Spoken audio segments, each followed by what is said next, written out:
come to order. Whether you are listening to me on air, television, radio, YouTube, Facebook, I'm telling you, my name is Istudanaba. The rebellion is too much. Obedience, obia. And I titi asondem, and I have prayer come to say aboba. Sunday after Sunday, and there's no revival. Everybody is conceited.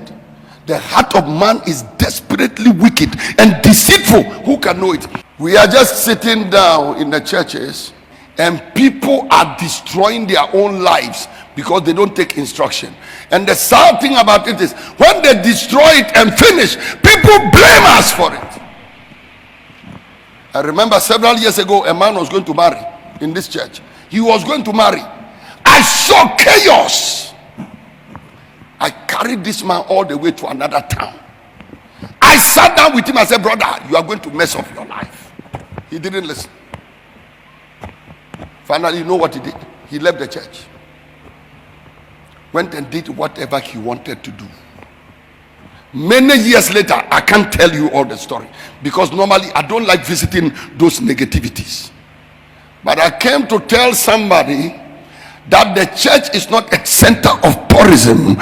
The church is a place for spiritual instruction, and you've got Ezras and you've got men of God that stand behind the pulpit, and one of their assignment is to order your life. And you better get some bit of humility in your spirit and in your heart and start listening before you crash. Ladies and gentlemen, please, whenever people choose to do what they want with their life and they are meeting the consequences, you church members, leave us out of it. I have seen it in this church. When the people now start meeting the consequences of their actions, then the people are not telling me, Daddy, you people have to show love. You have to show love. We are not saying we are not showing love, but we show the love from afar. Why should I go and fall in a pit you decided to dig for yourself? Especially when you were digging the pit and I was warning you, and out of your own volition you refused to listen. Samuel saw.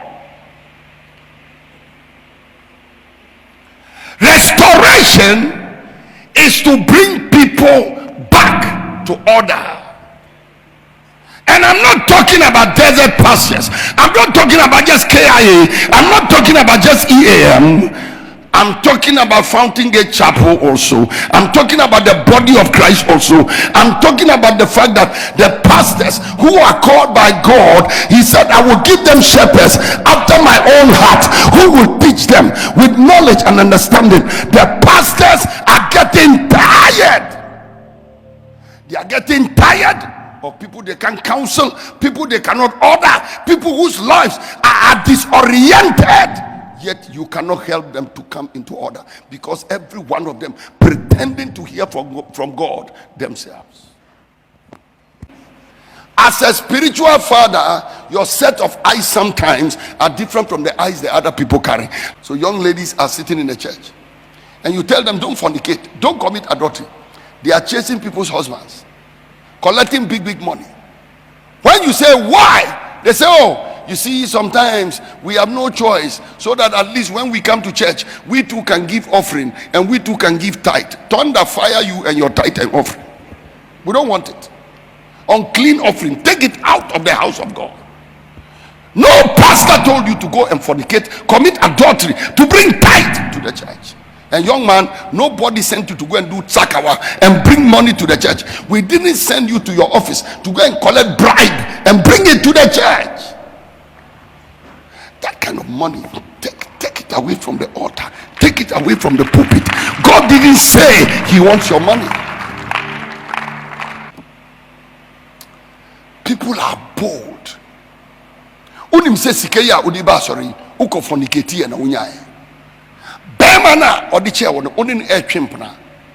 Na udi sike fi e de be gu altar so. The following day uyare a unti asiye. So, and I went to the church and I was faithful with my tithe. I was faithful with my offering. But let me ask you a question. Where did you get the tithe and the offering from? Pastor, the offering is not yours. You can't use it the way you want. No.